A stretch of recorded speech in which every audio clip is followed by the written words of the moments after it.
จะเว้าเรื่องอานิสงส์ของการทรงฌานเจริญฌานหรือว่าแนวทางที่หลวงพ่อเพิ่นสอนเพิ่นนำมาสอนก็คืออานาปานสติตัวนี้ก็คือเวลาเฮา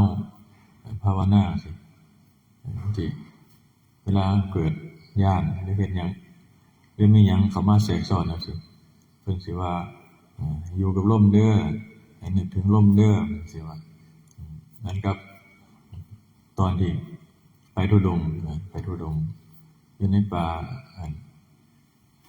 เที่ยวนั้นไปธุดงค์นำหมู่คณะธุดงค์บางทีหลวงตาลักเห็นผีหลวงตาลักได้กินผีขี้โกนั่นน่ะหม้องเดียวกันแต่ว่าบ่ได้บอกให้เพิ่นฟังเนาะไปภาวนาอยู่นำกันเวลายามมื้อคืนมามันเป็นป่าแบบป่าสาเก่าเห็นแตะหมู่เขาว่าได้ยินเสียงงูมันขันก็จังกันพวกขันหล่อสัตว์เป็นเสียงขันยามมื้อคืนก็บ่เคยได้ยินคือกันเห็นแต่เขาเจ้าว่าพวกหมู่คณะเพิ่นเว้าว่างูหลายว่าซั่นเวลาเฮานอนกลางกดนอนจังซี่ก็สิมีมื้อนั้นแหละงูสิมาเลื้อยอยู่ข้างอ้อมกดระหว่างแขนนึงประมาณแขนนึงหรือว่านึง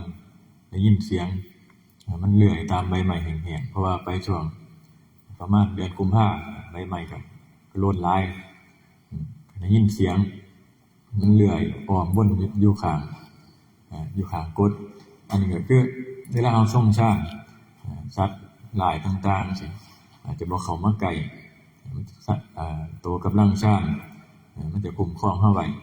สิ่งภัยอันตรายสิบ่เข้ามาใกล้เฮาเป็นจังว่าเวลาเฮาเข้าไปอยู่ป่าเวลาเกิดหยังขึ้นให้เข้ากลับมาลงหรือว่าการภาวนาอยู่ไสก็ช่างบ่ได้จำกัดว่าอยู่ป่าหรืออยู่บ้านหรืออยู่วัดก็ให้เกิดหยังขึ้นให้กลับมาลงเฮ็ดให้มันชินเวลาเฮาตกใจหรือว่าย้านหรือว่า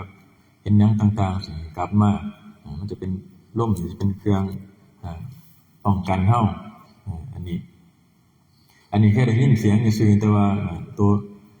เห็นจริงๆนี่เป็นตัวงูโลดอยู่กุฏิเวลานอนอยู่สิพวกงูพวกขี้เข็บตะขาบแมงป่อง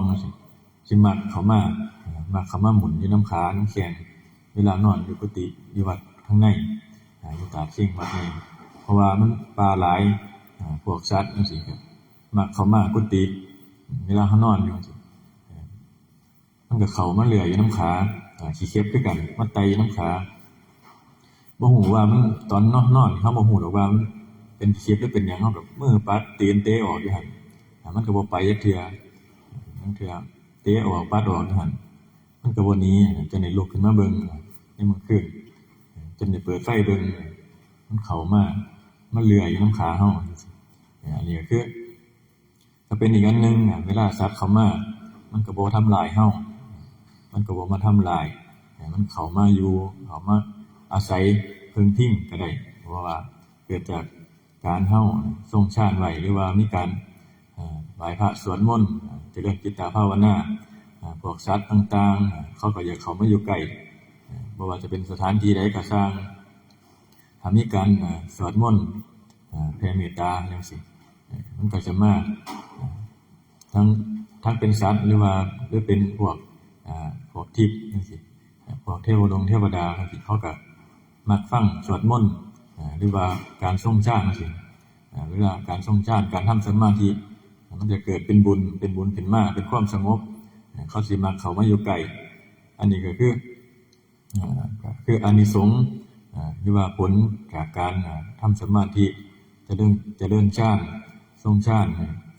อันนี้มันก็เป็นสิ่งเกื้อหนุนกันเวลาสัตว์เขาก็อยากเข้ามาอยู่ใกล้เฮาบ่ว่าจะเป็นที่แนมเห็นหรือบ่เห็นก็สร้าง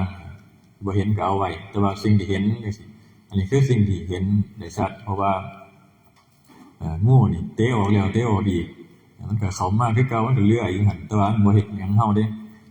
บ่ได้ทำร้ายเฮาก็บ่ได้ทำร้ายมันจังซี่คือขี้เข็บคือกันพวกขี้เข็บตะขาบ แมงป่องบ้านเฮาเอิ้นแมงงอดตัวน้อยๆขาวๆใสๆนี่มันก็มาไต่อยู่นำขาสิมันก็บ่ตอดเฮาอันนี้ก็คือสัตว์เขาสิมักเข้ามาอยู่ใกล้ตัวนี้คือกันเพิ่นจึงว่าให้เฮาน่ะทรงฌานไว้ระลึกถึงลมหายใจก่อนนอนเวลาก่อนนอนเฮาทรงไว้เวลาหลับไปปึ๊บมันก็หลับในฌานมันก็มีกำลังฌานคุ้มครองเฮาไว้เวลานั้นมันจังบ่มีภัยอันตรายเข้ามาใกล้เฮาหรือว่าเขามาเขาก็เฮ็ดหยังเฮาบ่ได้อันนี้ก็เป็นการวางจิตหรือว่ามันจิตน่ะมันเป็นอุเบกขาอยู่แล้วก่อนเฮาสินอนก่อนสิหลับสินอนเพิ่นจึงว่าให้มีการไหว้พระสวดมนต์ภาวนาไว้กดลุกขึ้นมาก็ให้นึกถึงลมก่อนจังลุกขึ้นไปเฮ็ดกิจธุระของเจ้าของจังซี่อันนี้คือการภาวนาต่างๆหรือว่าเป็นพระเฮาจังซี่มันต้องเฮ็ดมีขอวัดอยู่แล้วก่อนนอนก่อนสินอนหรือว่าบางคนก็เดินจงกรมไปจังซี่หลังจากฟังเทศน์แล้วหรือว่าตอนเช้าก็อีกตอนนึงก่อนสิออกมาเฮ็ดขอวัดเหมือนกับขอวัดต่างๆเมื่อเช้าครูบาใหม่ก็ถูกล็อกคอไว้ถูกล็อกคอให้พรว่าซั่นปกติแล้วเฮาจะบ่ได้ให้พรยืนให้พรอยู่ในบ้านเพราะว่ามันเป็นการแสดงธรรมการให้พรก็คือการแสดงธรรมเพียงแต่ว่าเป็นภาษาบาลีเฮาอาจจะบ่เข้าใจอันนี้ก็คือที่ครูบาเว้าอยู่จังซี่ทุกมื้อหมู่ครูบาเปลี่ยนกันเว้านี่คือการให้พรนี่คือให้แนวทางในการประพฤติปฏิบัติเล็กๆน้อยๆตามสติปัญญาของแต่ละคนอันนี้ก็คือการให้พรคือกันแต่ว่าที่เฮายถาสัพพิจังซี่เป็นภาษาบาลีญาติโยมผู้เพิ่นบ่เข้าใจเพิ่นบ่ฮู้ในเกี่ยวกับเรื่องของพระวินัยของพระคือกันมันเป็นอาบัติเรียนให้พรจังซี่แต่ว่าหลวงปู่มั่นเพิ่นก็ให้คือกันให้อยู่ในบ้านแต่ว่าญาติโยมน่ะเขาหาเป็นแค่เป็นเก้าอี้เป็นอันนี้มาให้เพิ่นนั่งให้พรตะกี้ในสมัยในอ่านในตำราหรือว่าบันทึกของเพิ่นประวัติของเพิ่นการให้พรเพิ่นก็บ่ให้โยมนั่นหาแนวมาให้นั่งให้เพิ่นนั่งให้พรแล้วโยมก็นั่งข้างล่างอันนี้ก็ส่วนมากก็เห็นในประวัติของเพิ่นในอ่านได้ยินได้ฟังมาการให้พรคือกันแต่ว่าญาติโยมอาจสิบ่เข้าใจเพราะว่ามันเป็นภาษาบาลีเฮาเห็นเพิ่นเฮ็ดเห็นวัดนั้นวัดนี้เฮ็ดหลวงปู่หลวงตาเพิ่นเคยเฮ็ดมาจังซี่องค์นั้นคือเฮ็ดแนวนั้นบางทีเฮ็ดตามกันมาบ่รู้จักบ่ได้ศึกษาจังซี่มันก็มีในพระวินัยคือกันเพิ่นว่ามันเป็นการยืนแสดงธรรมจังซี่อันนึงเพิ่นก็เลยบ่พากันบ่เฮ็ดมันเป็นอาบัติคือกันก็มีในอาบัติแต่ว่าครูบาใหม่เพิ่นบ่ฮู้จักจักสิปฏิเสธแนวไหนว่าซั่นเขายืนล็อกคอไว้ยืนดักไว้เห็นเพิ่นบอกให้ฟังว่าโอ้เมื่อเช้านี่เขาให้เขาขอพรว่าซั่นเลยว่าคือว่าเอาซองสีขาวหรือสีแดงเอาพรแบบไหนว่าซั่นเขาเจ้าบ่เคยได้ยินได้ฟังบ่ได้ศึกษาน่ะส่วนมากบ้านเฮาบ้านนอกเฮาส่วนมากจะบ่ค่อยได้ศึกษาเกี่ยวกับพระวินัยพระว่าจะเป็นชาวพุทธว่าจะ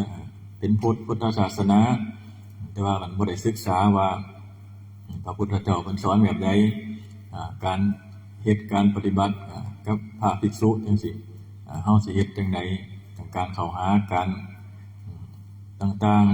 ๆเนี่ยแต่การถวายของจังซี่ก็ต้องยกขึ้น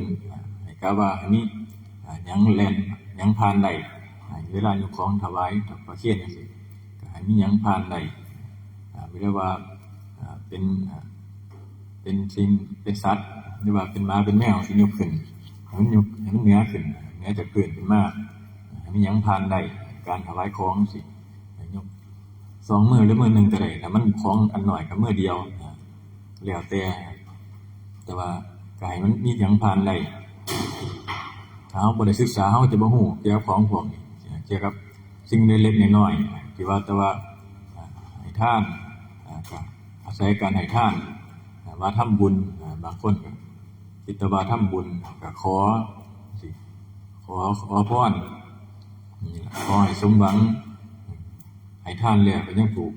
ผูกพันในทานมีจิตผูกพันในคนในทานหวังว่าเฮ็ดทานไปแล้วสิได้ผลตามที่เจ้าของปรารถนาไว้หรือว่าตั้งหวังไว้อันนี้ก็คือ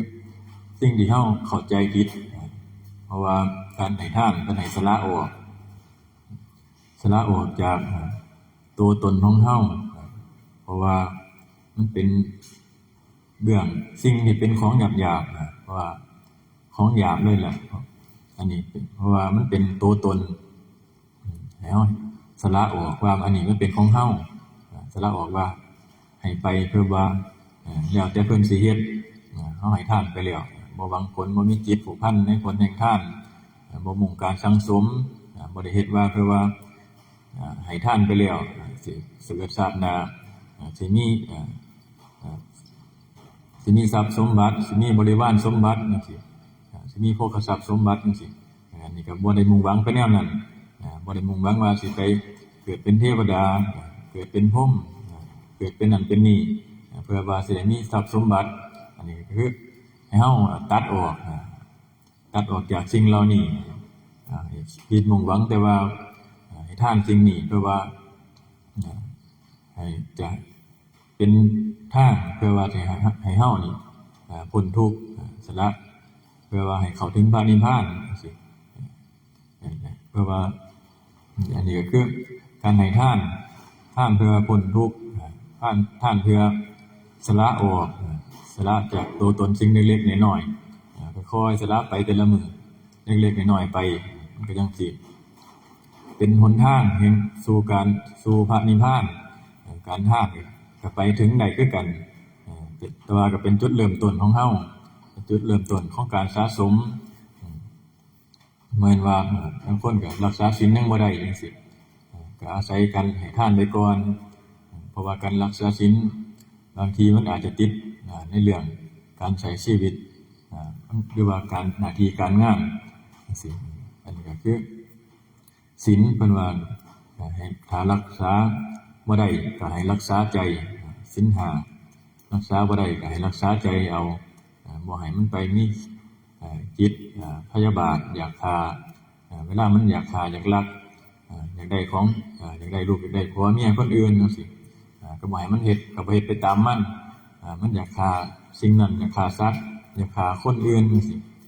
ก็บ่เฮ็ดตามก็สวนกระแสเพิ่นว่าธรรมะเพิ่นมีแต่สวนกระแสขึ้นมา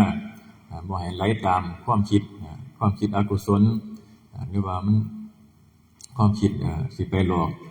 เพื่อว่าสิได้สิ่งของคนอื่นมาจังซี่หรือว่าความคิดที่ไปเฮ็ดให้คนอื่นเสียสติหรือว่าเจ้าของเฮ็ดให้เจ้าของเสียสติเองหรือว่าการดื่มสุราจังซี่เฮ็ดให้เสียสติจังซี่เฮาก็พยายามสวนกระแสขึ้นมามันคิดอยากกินแต่ว่าก็บ่กินมันอยากให้คนอื่นเป็นแต่ว่าเฮาก็สวนกระแสขึ้นมาบ่เฮ็ดตามความคิดอันนี้ก็คือเฮาสวนทวนกระแสความคิดที่มันเป็นอกุศลนึกถึงแต่สิ่งที่เป็นกุศลไว้สิ่งที่เป็นกุศลก็คือเวลาเฮาคิดแล้วว่ามันบ่เร่าร้อนมีแต่ความสบายใจเกิดความสงบขึ้นในจิตในใจเฮาเวลาการภาวนาคือกันก็ภาวนาง่ายเฮาคิดแต่เรื่องดีๆคิดแต่เรื่องที่เป็นบุญเป็นกุศลเวลาภาวนาจิตก็สงบเร็วเพิ่นจึงว่าให้เลยลึกถึงจิตที่เป็นกุศลให้ละบาปแล้วนึกถึงสิ่งที่เป็นกุศลจิตเฮานี่ก็สิขาวหลอดว่าในโอวาทปาติโมกข์เพิ่นจึงว่าให้เฮาคิดถึงแต่สิ่งที่เป็นกุศลไว้สิ่งที่เป็นกุศลก็คือการให้ทานรักษาศีลของเฮานี่ล่ะเป็นเบื้องต้นแต่ว่าการถ้าเป็นพระก็คือศีลสมาธิปัญญาเป็นพระไปอีกขั้นนึงขึ้นมาเพราะว่าการให้ทานก็คือเฮาทานร่างกายเฮานี่แล้วทานออกมาแล้วสละออกมาแล้วเพื่อ สิมาบวชเพื่อหาทางพ้นทุกข์เพื่อให้ถึงพระนิพพานถึงที่สุดคือพระนิพพานแต่ว่าก็เฮาก็ฝึกหัดไปตามกำลังตามสติปัญญาของแต่ละคนก็อาศัยการฝึกหัดแล้วก็ความอดทนความเพียรความอดทนก็นึงความเพียรก็นึงคือกันเป็นความเพียรเฮ็ดให้เฮาเพียรพยายามเฮ็ดให้เฮาประสบความสำเร็จทุกอย่างถ้ามันมีความเพียรเฮ็ดอยู่บ่อยู่บ่เศร้าแล้วก็อดทนเอา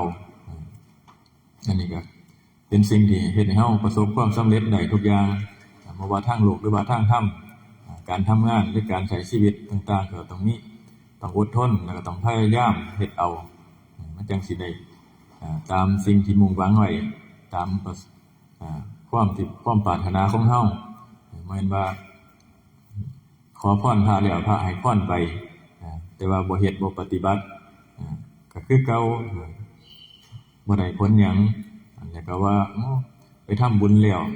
บ่เห็นว่าสิได้หยังไปทำบุญก็บ่เกิดว่าสิร่ำสิรวยขึ้นมาอันนี้คือคนที่เห็นผิดเพราะว่าพระให้ได้ใช้แนวทางในการใช้ชีวิตในการปฏิบัติบ่แม่นว่าสิเอาทุกข์ออกให้ไผได้สิพ้นทุกข์สิร่ำสิรวยสิมีอันใดก็สร้างก็